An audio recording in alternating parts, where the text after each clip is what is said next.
Welcome. And we're going to continue where we left off with Bereshit, with the creation. And then tomorrow, my plan is to continue with Noah, because this is the week of that Torah portion. So here is the screen for where we're at and left off on Friday.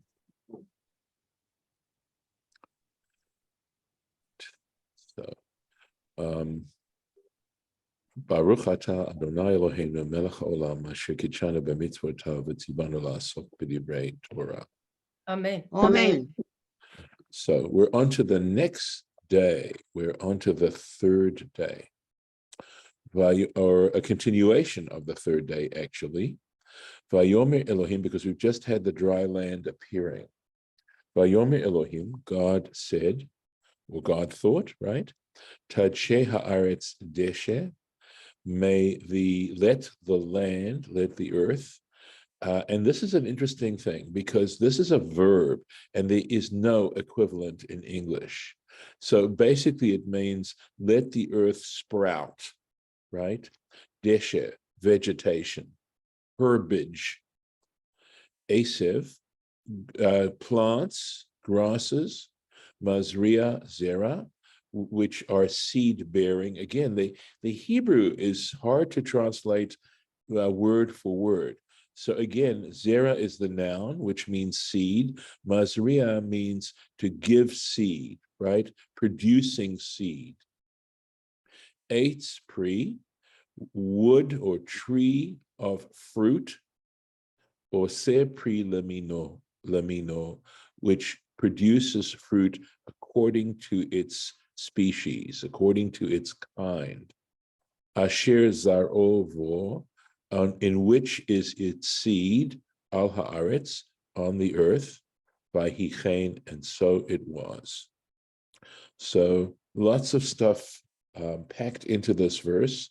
Of course, one of the issues is the ability to reproduce. The idea of this being now in a system where it's going to reproduce itself. And the whole idea of seeds, by the way, I think is still fascinating.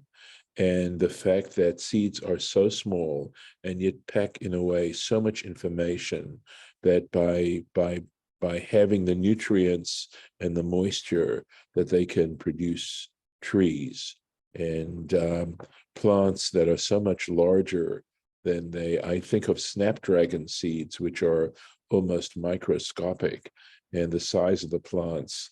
There's something absolutely amazing about that. So Rashi is going to deal with the language here, Tadshe haaretz deshe esev. So all these words that are in here, and here he goes, lo deshe lashon esev. So the language of deshe, of vegetation, lo lashon esev. It is not the same. It doesn't have the same meaning as the word esev, which means grass, or again, plants, something like that. We'll see the point he's trying to make in a moment. Velo esev lashon deshe. And you can't substitute the one for the other. You can't substitute the term esev for the word deshe. And you should know that, again, if you had more background, you'd know that esev and deshe often seem to be used interchangeably, which would be the reason why Rashi wants us to understand that. Certainly in this context, they don't mean the same thing exactly.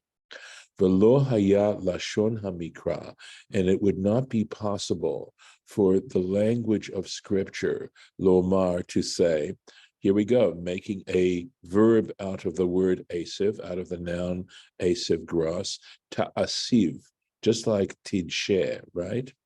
Or tadshe. Ta'asiv haaretz, right? That it wouldn't be possible to write it that way. Why? Shemine dishaim mechulakim. Because when you're talking about the various kinds of deshe that divided kol echad la'atzmo into its own species, nikra esev ploni. It's called a specific kind of grass, a specific kind of plant. Ve'ein lashon lamidaber, and you don't have the language to speak, lomar, for the person who's speaking to say deshe ploni, to say a specific vegetation. Shelashon deshe, because when we use the term deshe, hu levishat haaretz ba'asavim, because that term deshe refers to literally the clothing of the earth with asev, with the various different kinds of plants and things. So the term deshe has to do with the overall vegetation, right? I think that's the best way we can say it in English. When she, and then look at this is what's so interesting, right? Which when it is filled with all kinds of vegetation. So Asev is specific sprout or plant, or grass or plant, and Deshe refers to the growth, right? To the overall growth, etc. Is this clear? I don't feel that it is. I don't feel like I have a really clear understanding of what Rashi is trying to say here. I have only to the degree that in which I've explained it to you. So understanding Deshe as describing the overall greenery, right? And the Asev referring to the specific plants.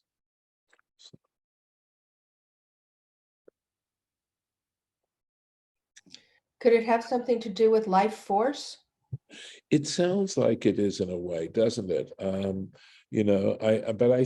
not sure if he isn't just speaking from a linguistic point of view, as opposed to, the poetic or when we're talking about life force and things like that. I mean, is he simply talking about one being a collective noun and the other being a specific noun, a proper noun, or rather, sorry, a common noun? Is that what he's saying? I'm not sure. That's what I'm saying. I would have to go through further research. I don't know if any of you have editions of Rashi that have footnotes on the point he's making. I just don't have that. I don't have that information available right this second. So it's not in my library that I'm aware of. So I can check a super commentary on Rashi and see what they say there. And that's something I can do.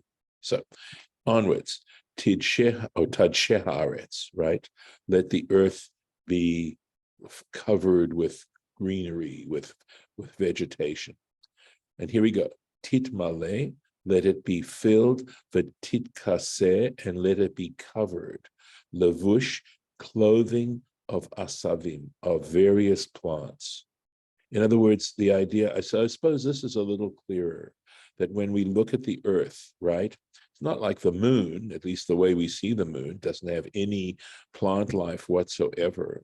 But the idea of plant life filling the world, that pretty much, well, maybe at the poles it isn't, but maybe they're deserts. But even, a desert has to be pretty much of a desert not to have any plant life whatsoever. So at any rate, so much of the world is covered with vegetation. So Belashon Laz, he says, in a foreign language, meaning, medieval French, Nikra Deshe, the term Desha is herbari. Okay, this is what's in Sefaria, the way they write out this particular word. You can see the word herb, herbage. Kulan be'irvuvia, all of them bundled together. V'chol shorish la'atzmo, and each root of itself, in and of itself, nikra asiv. That is, in other words, that is called grass or plant or something like that. So again, there is something missing for me in terms of what Rashi is trying to say, besides simply a grammatical observation. So it could be that we could try and understand it as, plant life, so thank you. I appreciate the, going in that direction, right? And and plant life is filled with these specific plants. Mazria zera, right? Bringing forth seed or producing seed. Sheyigdal bo zera, that seed should grow within it. Lizroa mimenu b'makom acher, so as to plant from it in a different place.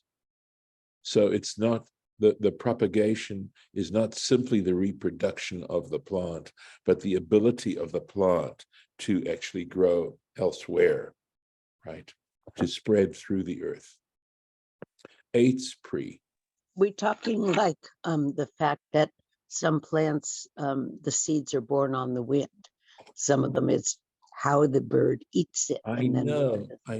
It where is. does the bird transport it? Right. Things like that. So I think besides that is the possibility, right? I mean, drilling down, even the possibility of this seed germinating elsewhere. But yes, that is all part of the fascination of how plants and animals, live together. Of course, the other side of it is the idea of carnivorous plants, which I find absolutely fascinating. It is so, I think, counterintuitive, right? We eat plants, they don't eat us or our life form. So just interesting little details. But here we're talking about, yes, the fact that they can spread through the world. And that's not a something to take for granted.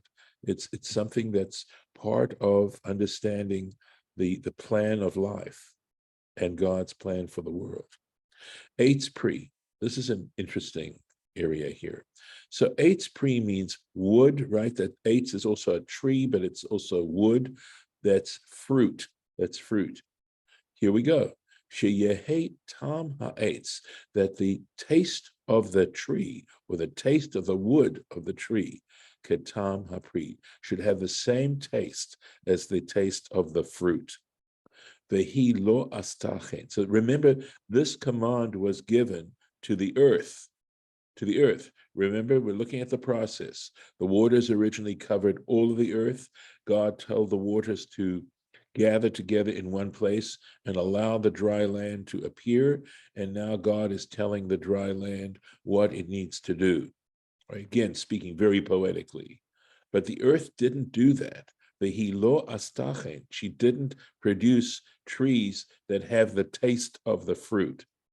I do, and I know that there is some suggestion that the reason why the etrog is chosen as the fruit for the lulav and etc. on Sukkot is that apparently it does have the bark or the wood has some taste like the fruit itself.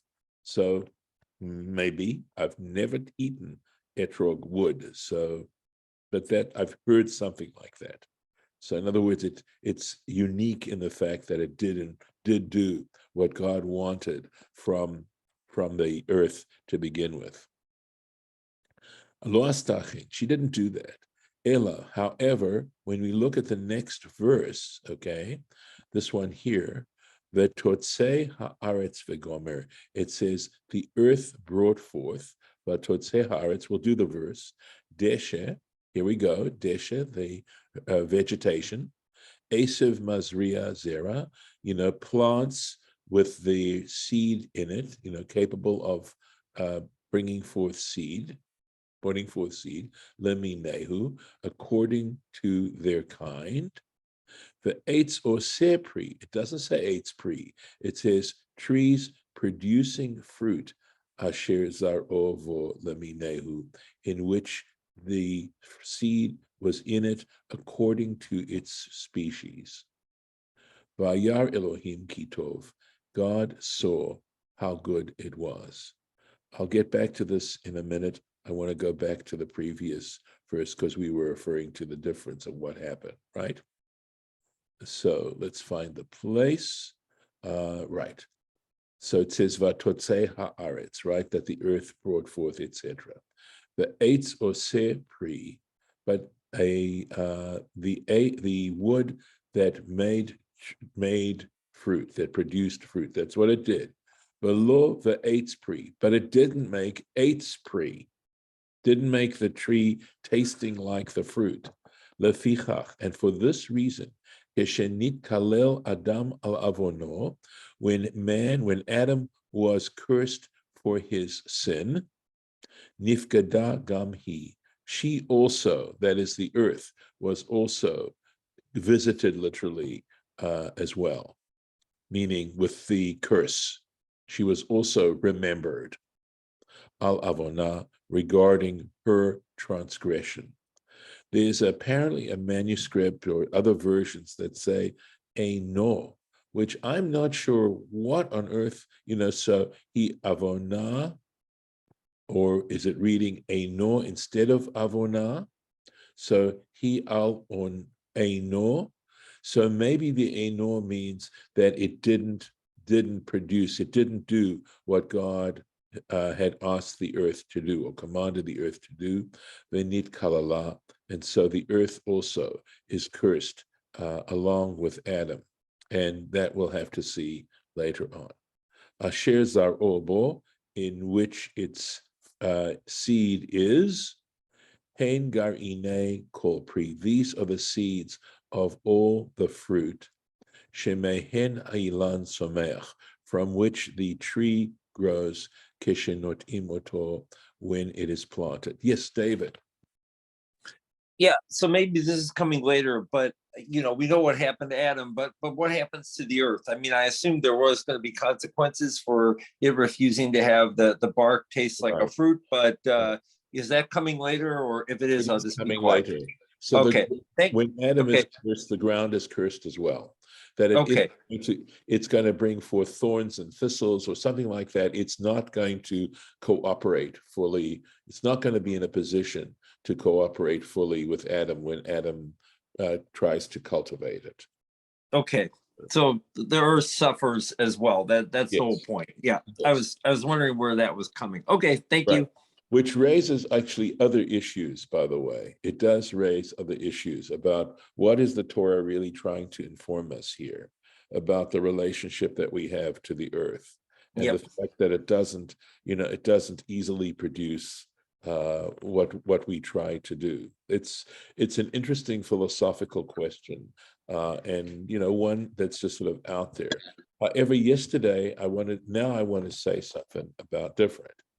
So yesterday, when I was in shul, Rabbi Booth, who was leading services, he's the rabbi at Kol Emet, gave his introduction to the Torah portion, and he mentioned how the word tov occurs several times in different contexts in the course of the parsha.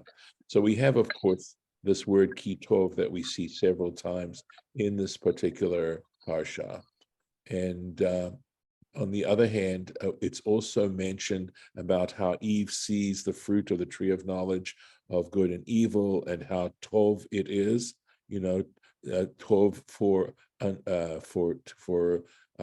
understanding or whatever. And then later on, it talks about how the powerful men saw the beautiful women, and it uses the term tov there. And after Rabbi Booth had finished talking further about that particular issue, it occurred to me while I was sitting in the congregation that I would like to offer a different word to translate the word tov.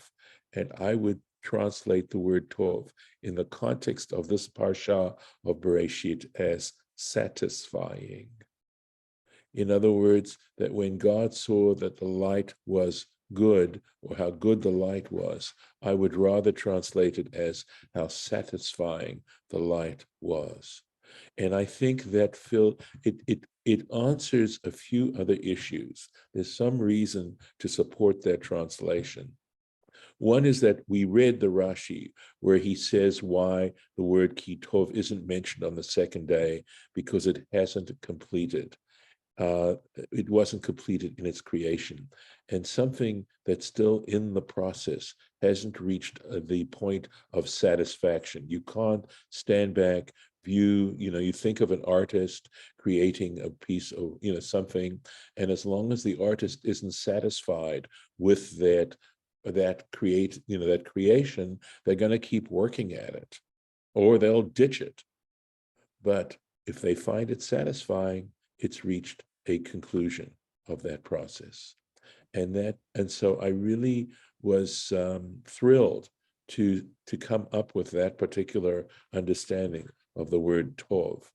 There's a Hasidic, I think I've mentioned this actually, that there's a Hasidic drush, so to speak, about why God created the world. In other words, why would God want to even create the world? And the answer in this Hasidic interpretation is that God had a lust, he had a taiva to create the world, that God lusted to create the world. And if that's the case, the word satisfying also is a beautiful way of understanding tov, because that's exactly what happens, is we aim to satisfy our lusts. That's what we do.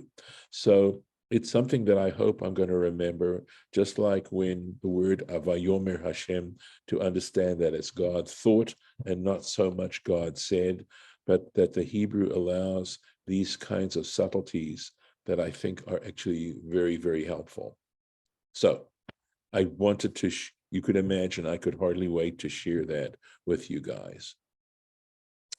Vatotzeh haaretz, the earth brought forth, etc. Afalpi shelo ne'emar liminehu badeshamim, even though when it came to the various kinds of vegetation, as opposed to the trees, right? But sivu yehen, when it was, even though God doesn't say according to its species, when he commands the earth to bring forth vegetation, shamu, shenitztavu ha'ilanot, they heard, the grasses heard. Look at the way in which we're saying, giving human qualities to this. This is the level of poetry that we're talking about. They heard shenitztavu ha'ilanot al-kach. They heard that the trees had been commanded to produce according to their species. V'nasu kal vachomer ba'atzmam. And so they said to themselves, well, if the trees were commanded to do this, then certainly us lower forms of vegetation should be careful about this. If the trees have to be careful about it, we have to be careful about it. And Rashi gives you a reference to the Talmud.